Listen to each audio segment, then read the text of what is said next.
Coba lihat bagaimana ulama dulu mencoba melatih jiwanya. Ini nggak kuat Pak, saya nggak kuat ngikutin ini. Saya cerita aja ya. Imam Syarih Sakti 40 tahun menahan dirinya untuk tidak memakan atau mengkonsumsi sesuatu yang itu bersumber dari syahwatnya. 40 tahun Pak.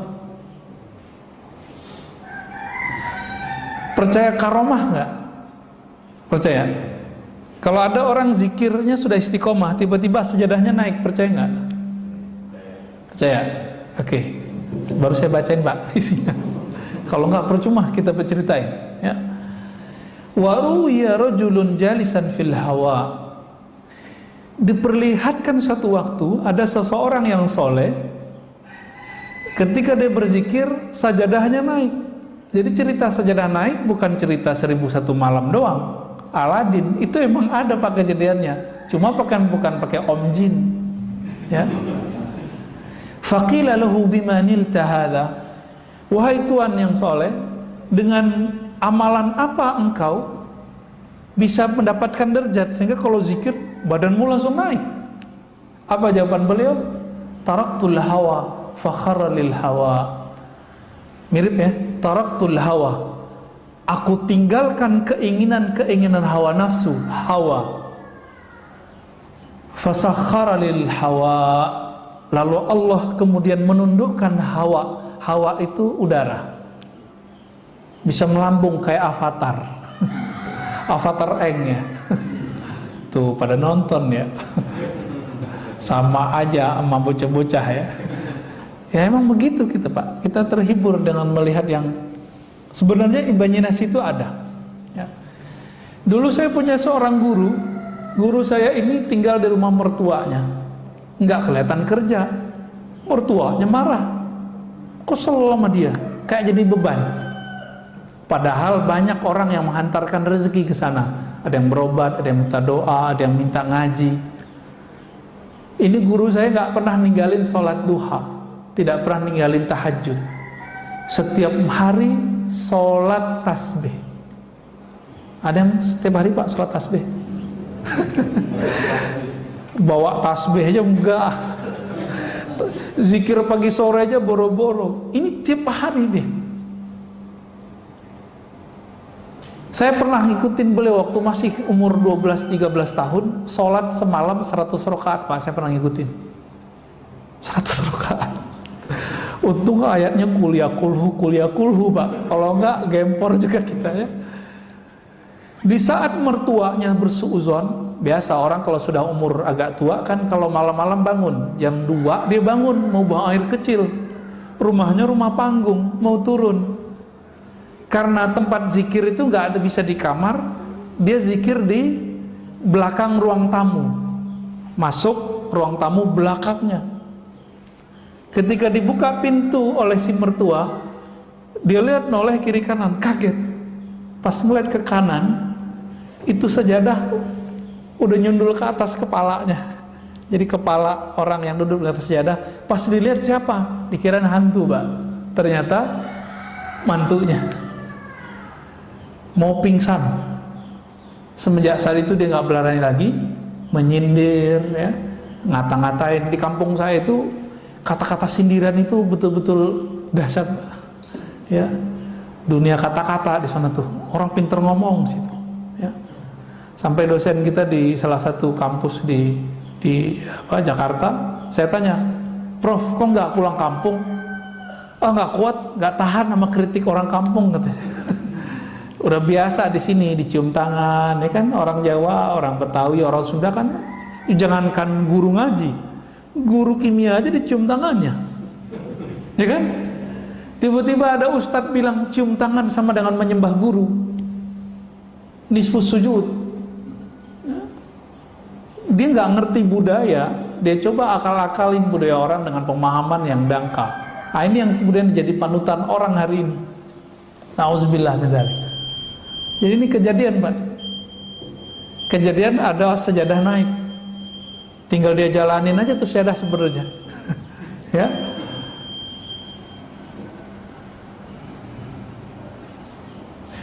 Jadi ibadah paling tinggi apa?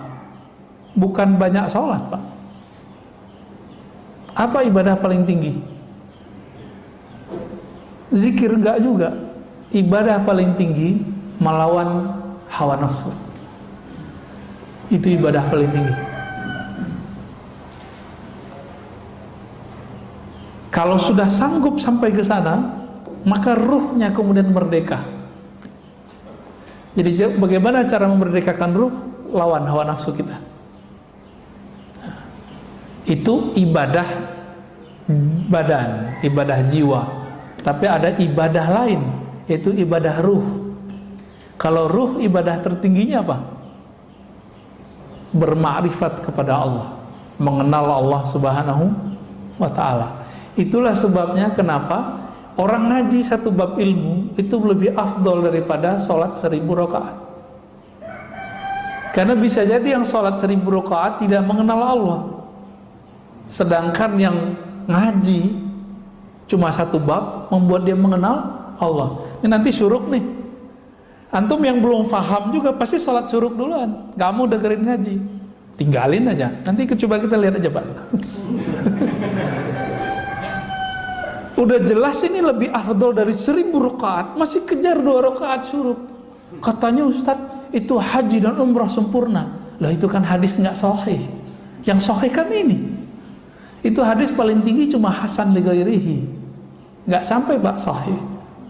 Tapi kita doyan, kita ini mohon maaf, terobsesi mengejar pahala.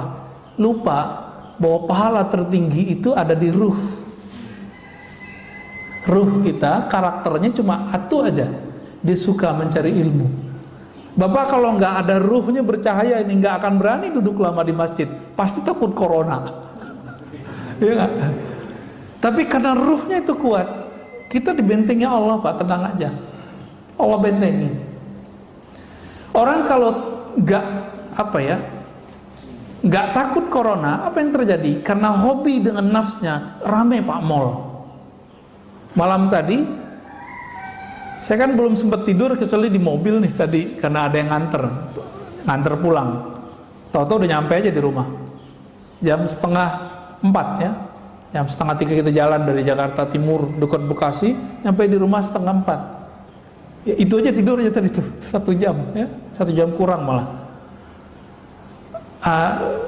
Ketika saya tidak mengikuti gerakan ruh, saya malas loh Pak kesini. Kenapa? Mendingan tidur. Ya.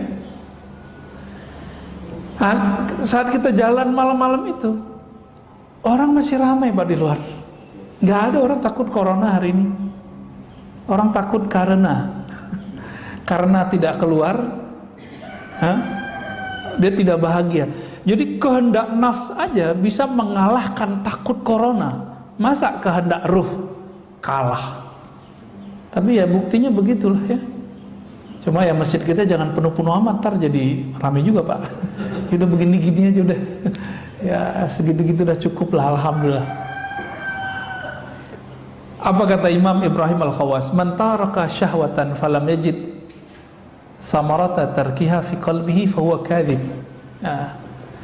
Orang yang mencoba meninggalkan salah satu kehendak nafsunya, tapi tidak ada efek rasa manis di dalam jiwanya, berarti dia masih belum sungguh-sungguh. Fahuwa kadzib. Contohnya nih, puasa, terasa lelah, terasa jadi beban, berarti puasanya belum sungguh-sungguh. Kapan puasa terasa nikmat? Kalau sudah sungguh-sungguh. Ini Allah kenapa Pak kasih kita amalan puasa? Karena kalau nggak dikasih puasa, satu teguk pertama waktu berbuka itu nggak akan pernah kita ingat. Jadi supaya kita menghargai satu teguk itu, Allah suruh kita berpuasa dari terbit fajar sampai terbenam matahari. Maka orang-orang yang sering menahan kehendak nafsnya, jiwanya itu, dia akan menikmati hidup di dunia meskipun dapatnya sedikit. Tapi orang yang mengikuti, menuruti semua keinginannya, Mau dikasih berapa aja nggak akan puas. Ya.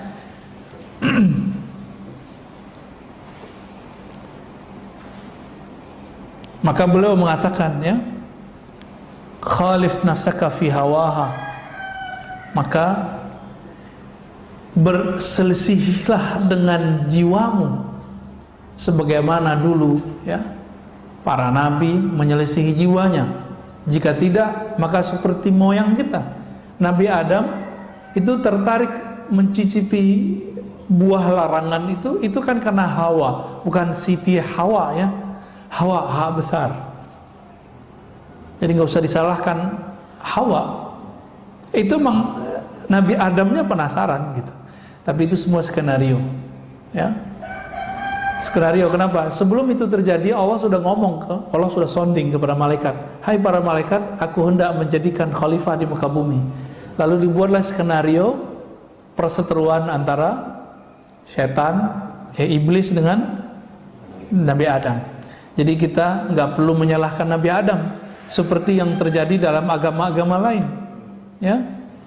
Nggak usah Pak, santai aja kita, ya. Kalau nggak begitu kita nggak akan tahu masjid hari ini, ya.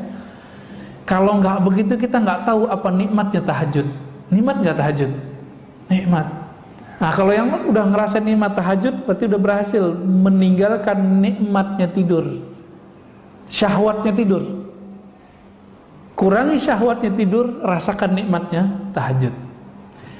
Kurangi syahwat makan, rasakan nikmatnya makan. Ya. Kalau zikir itu enaknya mata dipejamkan atau dibuka? Dipejamkan. Dibuka apa dipejamkan? Dipejamkan. Kenapa? Semakin saya membuka, maka terganggunya banyak, Pak. Nah, untuk menikmati pandangan batin, tutup mata sejenak. Gitu caranya, tekniknya, ya. Banyak teknik-teknik dalam berzikir. Nah, di sini sangat banyak butuh beliau, ya. Dan beberapa sudah saya sebutkan tadi, dan beliau tutup dengan ayat ya ayyatuhan nafsul mutmainnah. Surat apa itu? Surah Al-Fajr bagian akhir. Wahai jiwa yang tenang, irji'i ila rabbiki radiyatan mardiyah. Langsung dapat undangan dari Allah. Pulanglah kamu ke sisi Rabbmu dengan rasa ridha dan diridhoi meskipun masih di dunia. Mereka yang disebut wali, Pak. Jadi wali Allah itu minimal dia radiyah mardiyah. Fadkhuli fi ibadi. Lalu masuklah kamu ke dalam daftar hamba-hambaku. Maka wali-wali itu dia didaftarkan namanya di langit, ya. Itulah sebabnya wali-wali itu nggak pernah kesepian walaupun terlihat sendiri, ya. Wadkhuli jannati, masuklah ke dalam surgaku, ya. Cuma kan Nabi mengatakan Allah Ta'ala menciptakan neraka, surga. Lalu Jibril disuruh melihat surga, lihat neraka. Lalu Allah bertanya, basa-basi, Jibril, menurutmu surga gimana?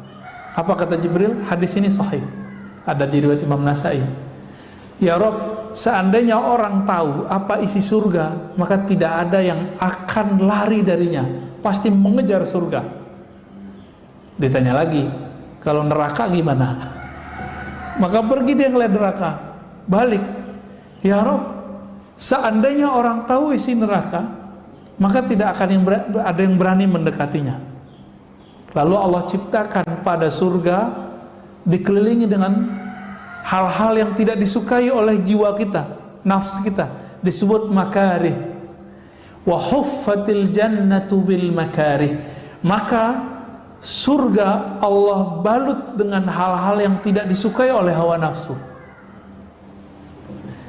Wa huffatin naru bisyahawat. Lalu Allah balut, Allah hiasi neraka itu dengan syahwat-syahwat, keinginan-keinginan rendahan. Lalu Allah tanya lagi Jibril, apa kata Jibril? Ya Rabb, kalau begini balutan surga, mungkin gak ada yang sanggup memasukinya. Ngelihat langsung pergi. Dilihat lagi neraka, apa kata Jibril? Ya Rob, kalau begini nggak akan ada yang selamat. Tuh bahaya nggak Pak? Jadi kalau bukanlah karena rahmat Allah pada diri kita, kita nggak selamat. Jadi walaupun kita sekarang taat atau apapun, jangan pernah merasa diri kita yang taat. Semuanya rahmat dari Allah. Bisa keluar dari maksiat itu karena rahmat bukan? Atau karena kita hebat? Saya yakin bukan karena kita hebat Pak. Sehebat-hebat orang, sehebat-hebat Barsisa. Barsisa itu tadi sama. Itu zikir ngawang deh. Karena saking terkenalnya si Barsisa ini, maka datanglah banyak jamaah. Udah gak muat kata Barsisa, ente duduk di atas. Dulu belum ada lantai 2. Di atas itu maksudnya apa? Berlapis-lapis Pak. 1, 2, 3 sampai kemudian ke bagian yang tinggi. Apakah dia waliullah? Belum tentu. Kenapa? Karena dia merasa begitu, merasa taat dengan riyadhahnya, latihan-latihan dirinya, maka dia tidak jadi kekasih Allah. Kalau dia kekasih Allah, pasti Allah selamatkan ketika maksiat. Terjebak maksiat nggak Barsisa? Terjebak. Kita ini kan tidak ada yang terjamin nanti nggak maksiat, benar kan? Maka mintalah rahmat Allah. Maka Nabi berdoa, nih silakan diamalkan doa ini Pak. Allahumma rahamni bitarkil ma'asi. Ya Allah, rahmati aku, sayangi aku dengan meninggalkan maksiat.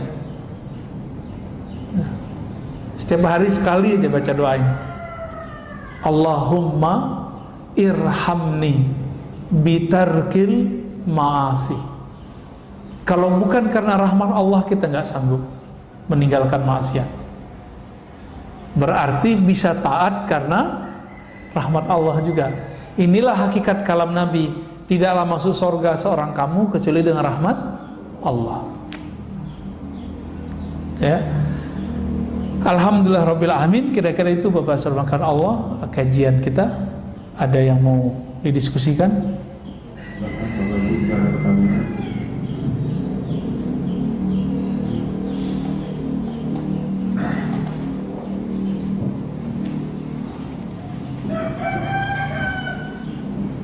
Assalamualaikum warahmatullahi wabarakatuh. Assalamualaikum. Kan ada istilah yang tahu wali itu adalah biasanya wali. Nah, terutama sekarang di daerah digitalisasi dengan informasi ini, seorang wali sebenarnya interpretasi kewaliannya. Itu yang seperti kedua, pendapat Ustaz tentang Habib Syekh itu. Ya. Ini pertanyaannya berat ini ya. Wali tidak mengetahui kecuali wali. Ini kita bagi dulu Pak. Jadi wali itu boleh dibagi 3 dalam hal dikenal atau tidak dikenal. Pertama, paling rendah, wali yang dia tidak tahu kalau dirinya wali. Inilah perdebatan Imam Ibnu Furaq dengan Kusyairi, muridnya. Muridnya ternyata lebih tinggi daripada dia, karena muridnya bertasawuf. Karena untuk mencapai mukhalafatun nafs itu butuh seorang guru. Imam Kusyairi punya mentor, guru, mursyid yang membantu dia untuk melatih jiwanya. Gitu. Ibnu Furaq ngotot, wali gak tahu dirinya wali. Itu maksudnya dia sendiri. Dia gak tahu kalau dirinya adalah seorang wali. Kusyairi ngotot, bukan wahai Tuan Guru, wali tahu dirinya wali. Itu dirinya sendiri juga. Ya. Masya Allah canggih amat di print segala ya. Baik. Yang kedua, wali yang sesama wali saling mengetahui. Itu yang antum tanyain tadi. Jadi sesama wali tahu, sesama jawara tahu ini jawara nih bukan ya. Sesama ahli keilmuan mengerti orang yang diajak ngomong ini ahli ilmu gitu. Maka wali juga sama. Wali ini kan ukurannya bukan pada penampilan, tapi pada ma'rifatullah. Dia kenal Allah seberapa. Karena wali itu diartikan kekasih Allah. ya kalau bahasa ininya pacarnya Allah, kita kira begitulah. Tapi kan Allah nggak pacaran, Pak. Ini bahasa biar mudah aja ya. Orang kalau udah sayang dengan sesuatu, dia akan mengenal seluk-beluknya. Si wali itu sangat mengenal nama dan sifat Allah dan seluk-beluk seputar nama dan sifat Allah. Maka disebutlah dia wali. Jadi bukan karena keramat, ya, bukan karena banyak jamaah, bukan karena akhir doanya mustajab, bukan. Tapi karena dia mengenal nama dan sifat Allah Subhanahu wa ta'ala. Dan yang ketiga, wali yang dirinya tahu dia wali, tapi di luar sana tidak ada yang tahu dirinya wali kecuali Allah. Disebut dengan rijalul ghaib. Rijalul ghaib, udah rijal ghaib dia. Nah, wali-wali ini kalau ketahuan dia minta mati. Jadi kalau ada wali itu baru muncul mati, yaitu mungkin dia rijalul ghaib kali. Ya. Biasanya rijalul ghaib ini gak punya murid, gak ada muridnya, Pak. Ya, urusan kolbunya dengan Allah Subhanahu wa ta'ala. Nah, bagaimana dengan ekspos kewalian hari ini? Gak ada ekspos kewalian, ya, ya gak ada. Kalau ada orang ekspos wali, ya wali murid kali ya. Yang ada itu orang mengekspos keramat, mengekspos gaya-gaya kewalian. Bukan, wali gimana mau eksposnya? Wali itu urusan hamba dengan Allah. Maka eksposnya hanya bisa kepada orang-orang yang mengenal Allah. Emang di YouTube siapa yang mengerti ini wali nggak wali? Yang nonton YouTube macam-macam, ya. Mau ada 1000 orang bilang, oh kita ini wali. Kalau Allah bilang enggak masuk. Walaupun ada 1 miliar orang tidak mengatakan kita wali, tapi Allah bilang kamu waliku, jadi wali, Pak. Jadi itu bukan urusan jamaah. Dan wali tidak pernah diangkat oleh jamaah, Pak. Kecuali wali murid, ya. Wali kelas, itu SK-nya dari kepala sekolah tuh. Wali kota, ya. Wali apa lagi, Pak? Wali santri, sama ya. Wali nikah, wah asik juga tuh. Baik. Bagaimana dengan Habib Syekhon ya? Habib Syekhon itu, jadi teman-teman, wali ini ada yang mencapai kewaliannya dengan cara suluk, thoriqah. Berlatih, Allah angkat. Ini suluk namanya. Nah, orang begini biasanya jadi kiai mursyid. Tidak semua mursyid wali loh, Pak, ya. Kalau Habib Syekhon itu masuknya ke majzub. Nah, itu thoriqah kedua.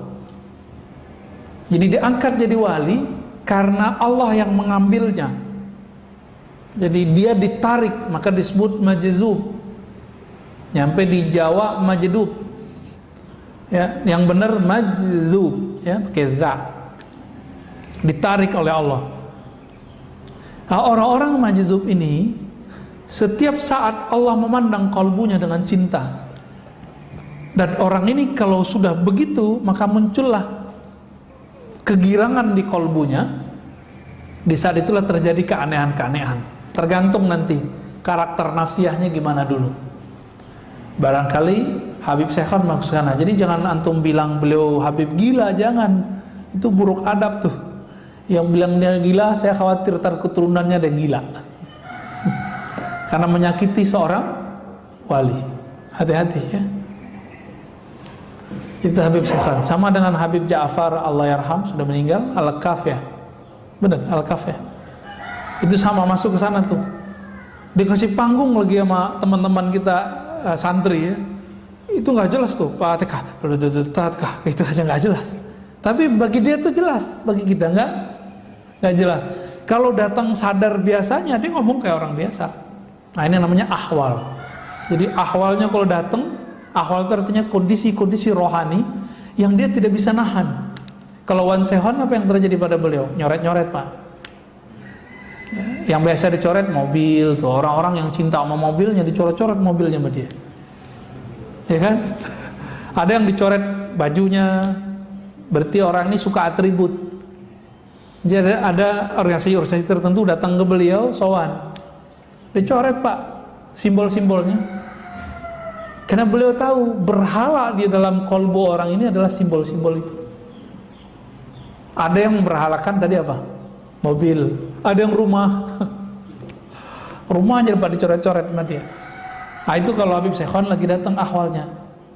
Ahwal itu nggak selalu buruk, ada yang baik. Ada saya ketemu wali, kalau datang ahwalnya ini belanja mulu. Kalau dia nggak begitu Pak, bisa gawat ya. Kalamnya nanti bisa kemana-mana. Ada yang diem aja ya. Kalau datang ahwal dikunci pintu dia diem aja. Ada juga yang begitu. Ya wallahu taala alam. Pertanyaan ya yang Ustadz izin bertanya, bagaimana dari Bu Dewi Yespita, bagaimana cara melawan rasa ngantuk yang sangat kuat saat tahajud walaupun sudah berwudu berulang kali? Ya gimana nih? Tidurnya lebih awal. Betul, tidurnya lebih awal, itu satu. Yang kedua, kurangi karbo. Karena karbo itu isinya gula. Kalau dalam tubuh ini banyak gula, glukosa, kita bawaannya tidur terus. Coba mulai konsumsi sehat. Indonesia termasuk nomor 1 pada nomor 2 terbesar di dunia penyakit gula. Karena karbo Pak. Jadi kalau bukan nggak makan nasi, nggak makan namanya. Coba itu dibuang deh ya. Kalau nggak makan nasi, nggak makan, buang pikiran itu. Emang makan itu doang, ya? Kan bisa buah, ya kan? Bisa macam-macam. Itu nafsu yang ngomong itu, nafsu yang dijadikan tradisi, nafsu yang dijadikan doktrin. Nah, jangan ngomong begitu. Roti juga hati-hati loh Pak, ya. Roti karbo tuh, jangan banyak-banyak, dikit aja. Dan yang ketiga, hindari maksiat batin. Maksiat batin paling bahaya, sombong, emosional. Nah, pengalaman saya, kalau saya emosi Pak siangnya, malamnya pasti telat bangun. Udah mepet-mepet ke subuh baru bangun. Itu berarti siangnya saya marahin anak saya, atau marahin istri saya Pak. Atau kesel sama tetangga mana gitu ya. Atau kita jalan dibela orang, kita balas ngebel orang, itu ngefek semua. Bukan masalah ngebelnya, tapi di sininya nggak beres. Karena di sini nggak beres, ruh kita kelelahan. Karena dia kelelahan, jiwa kita juga kecapean, dia butuh rehat, tidurnya jadi panjang. Maka kalau ngantuk, tidur aja, jangan dipaksain tahajud. Nanti pas ruku baca Fatihah lagi ya.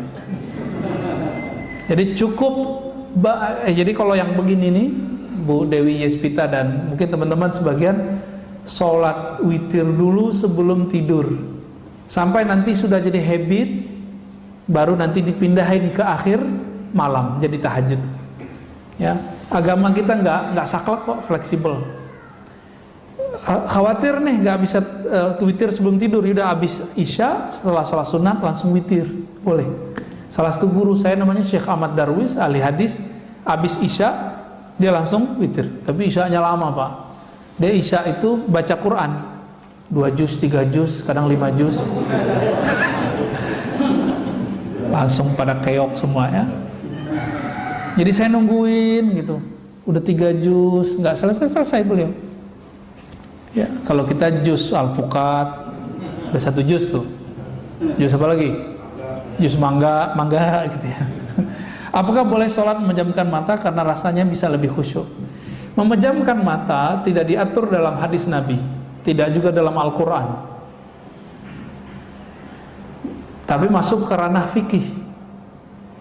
Nah, ulama ahli fikih, karena mungkin ada kasus dulu di kalangan para santri, kalau dia pejamkan mata lagi sujud nggak balik-balik Pak. Itu kan kejadian di pesantren. Saya kan 15 tahun Pak tinggal di pesantren, belajar dan mengajar. Itu santri kalau dia merem sujud nggak balik-balik, sujud aja, kita udah assalamualaikum dia masih sujud. Hakon Pak ya, kalau nggak percaya kita lihat. Anak bapak jangan-jangan yang pesantren begitu juga, atau jangan-jangan bapak-bapak ini pernah begitu, ya. Pernah ngantuk pas Ramadan tuh, subuh-subuh nggak balik-balik pas sujud. Ya. Itu terjadi. Ya. Jika memejamkan mata membuat tambah syahdu, tambah fokus, maka boleh memejamkan mata. Tapi jika memejamkan mata membuat pikiran kita kemana-mana, maka makruh. Itulah makruh hukumnya. Jadi jangan saklek. Yang paling lucu ada seorang syekh, ya, saya nggak usah sebutnya. Bagi dia memejam mata meniru agama lain. Padahal ada hadisnya. Ya, ada hadisnya Nabi kalau ngajarin zikir Sayyidina Ali, salah satu riwayatnya ghammid ainaik, pejamlah matamu lalu bacalah nama Allah di kalbumu. Ada hadisnya. Jadi pejam mata itu bukan urusan menyerupai.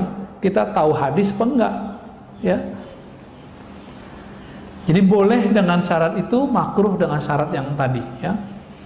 Pak Ahmad Romli, dalam beberapa kondisi kita terkadang belum bisa berzikir secara fokus karena beberapa kesibukan sehari-hari. Apakah zikir hanya dengan lisan tanpa menghadirkan hati dapat bermanfaat? Ya, orang sholat nggak khusyuk lebih afdol daripada nggak sholat. Enggak. Sepakat? Ada yang nggak sepakat? Orang zikir masih melayang-layang itu lebih utama daripada nggak zikir. Nah, Ibnu Athaillah itu berkali-kali, ya, mengatakan, tetaplah zikir meskipun kamu masih lalai di qalbumu, karena siapa tahu nanti Allah akan turunkan kalimah di lisanmu jatuh ke dalam qalbumu. Kalau sudah jatuh ke qalbumu, Allah angkat derajatmu. Dari masuk ke qalbu, nanti Allah buat kita yaqzah, sadar hadir. Dibaca ini yang punya nama hadir terasa dalam diri kita. Begitu terus naik.